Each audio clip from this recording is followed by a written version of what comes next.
Bueno, lo cierto es que no pisará la cárcel Emilio Lozoya. Un comentario, senador Germán Martínez, gusto en saludarte, Germán, buen día.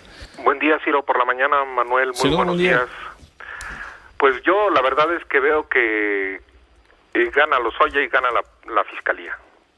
Gana Lozoya porque efectivamente no está tras las rejas como a muchos mexicanos nos hubiera gustado. Esa es la verdad. Porque la imagen es una imagen de cierta impunidad. Pero también gana la Fiscalía, Ciro. La Fiscalía está haciendo las cosas también con inteligencia. Yo sí creo que el fiscal Gertz Manero está haciendo las cosas muy bien, porque su objetivo de estos días era dos objetivos muy claros. Vincularlo a proceso, es decir, que el juez encontrara ciertos elementos de culpabilidad, que encontrara, como dicen los penalistas, la presunta responsabilidad de Lozoya, sí, y acreditó los extremos. Para el juez hay elementos. Y segundo, que su detención se le calificara como legal. La detención se calificara como legal, este tiempo de espera, este rato en el hospital, en fin. Y además, como se trata de un tema internacional, la Fiscalía logró acreditar los extremos de la extradición, esto frente a la jurisdicción española. Entonces, también palomita para la Fiscalía. No se conocen algunas de las pruebas, porque además la Fiscalía se anota un triunfo en que no hay el efecto corruptor de que se conocían las pruebas, de que se filtraban y esto de lo que yo temía la semana pasada que ocurriera para que se prostituyera el procedimiento y luego se liberara a Lozoya. El más feliz de corromper el procedimiento, el más feliz sería Enrique Peña Nieto. Y yo creo que la Fiscalía lo ha hecho todo bien. Tengo un moderado optimismo porque todavía falta toda la sentencia y todo el proceso. Y como dijo bien Manuel, para acogerse a un criterio de oportunidad es necesario que haya un pez gordo y que haya pruebas sobre ese pez gordo y dónde está ese pez gordo. Entonces, y ahí en ese proceso de ese nuevo pez gordo, ahí debe soltar la sopa el señor Lozoya y acreditar con pruebas que yo estoy seguro que ya ha presentado y que están en sigilo del proceso el señor Lozoya y que no conocemos. ¿Ya ha presentado cuándo?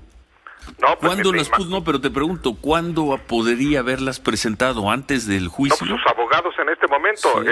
¿Por qué lo digo? Nada más lo digo porque el juez ya vinculó a proceso, encuentra ciertos elementos que lo hacen presumir su responsabilidad penal para vincularlo a proceso. Por eso presumo que puede haber eso me refiero, ciertos elementos de prueba que la Fiscalía aportó, no solo los dichos de Lozoya.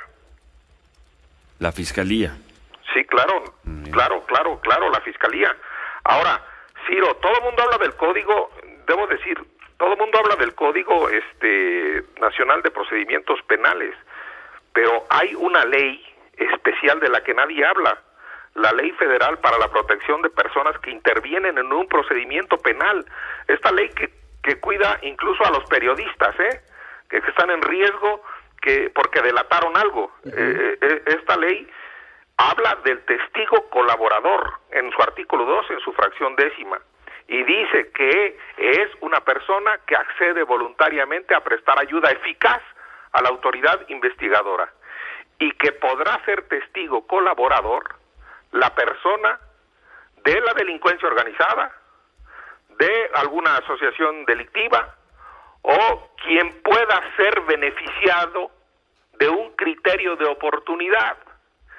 Es una ley aparte de la que nadie ha hablado, no la he mencionado, no la he oído mencionada en las notas, es una ley que y si se está acogiendo, desconozco la carpeta, desconozco la investigación, no he hablado yo con los abogados, ¿no? Sí. Ontiveros es un gran académico.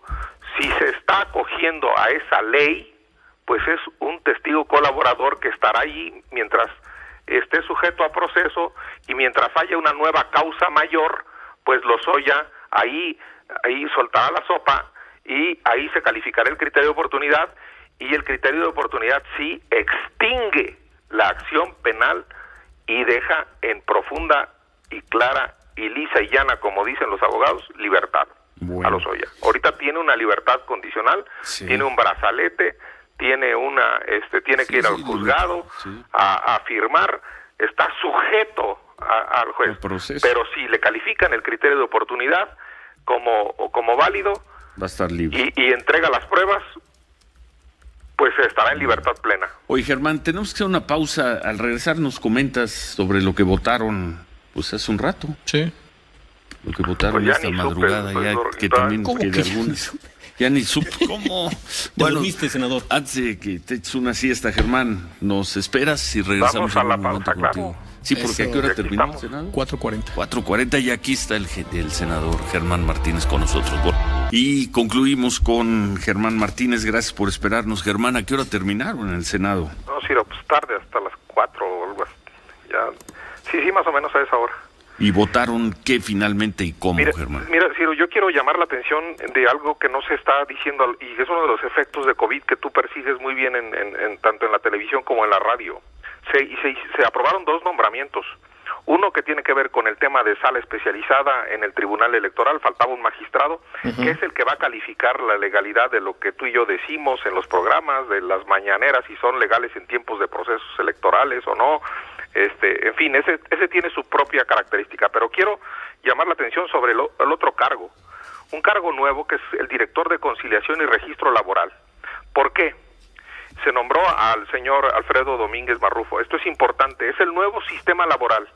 Y en el nuevo sistema laboral, antes de un juicio, un trabajador tiene que ir a un sistema de conciliación, y no había el director. Y ya con la pandemia, de por sí había un atraso en materia laboral en México, y ya con la pandemia están cerradas las juntas, y se estima que hay despidos laborales, y se estima que hay reducción de salarios no convenidas con el trabajador, y se estima que yo creo que puede haber alrededor de 10 millones de asuntos que están pendientes. Y por ejemplo, la Junta Local de Conciliación y Arbitraje del Estado de México, una de las más grandes del país, ya dijo que no va a recibir ninguna demanda laboral, que todo tiene que ir a la conciliación entre patrón y trabajador. Híjole.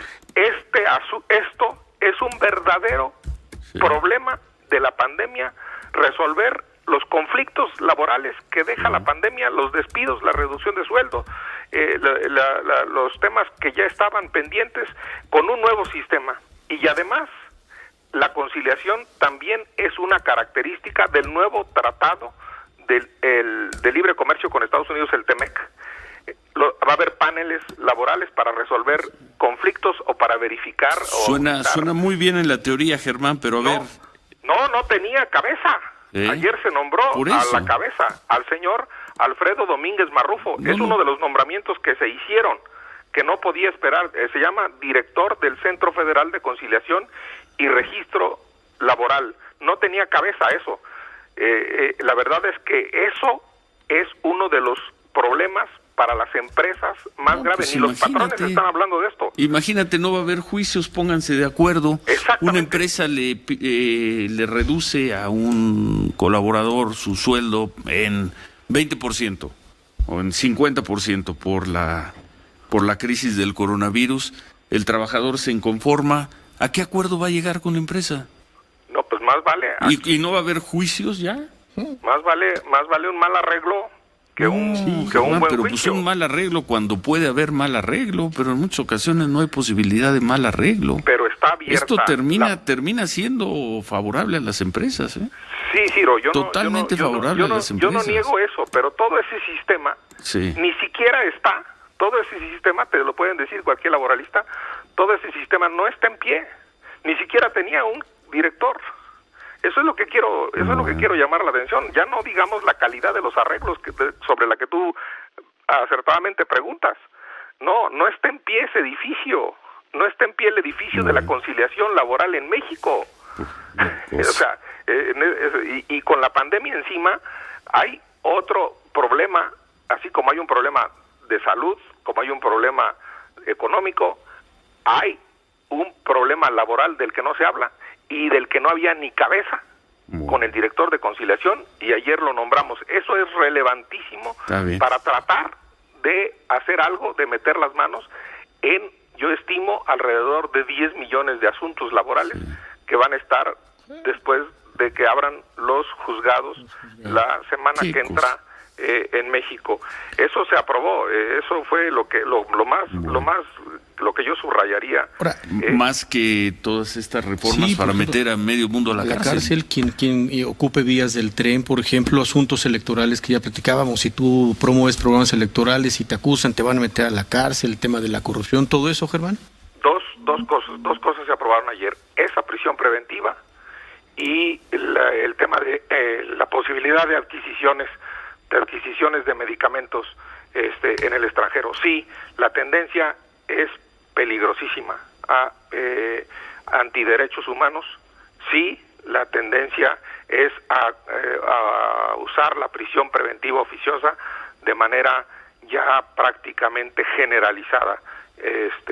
Debo decir que yo me ausenté de esa votación para no dividir a mi grupo, pero yo sí tengo dudas de si eso afecta, o no tengo dudas, tengo certezas de que eso afecta a los derechos humanos, y yo me ausenté de esa votación. ¿Y los medicamentos? Los medicamentos puede abaratar los costos. Es cierto que la medicina no es una mercancía, puede abaratar los costos, pero también tiene razón la oposición en que puede desincentivar la industria nacional.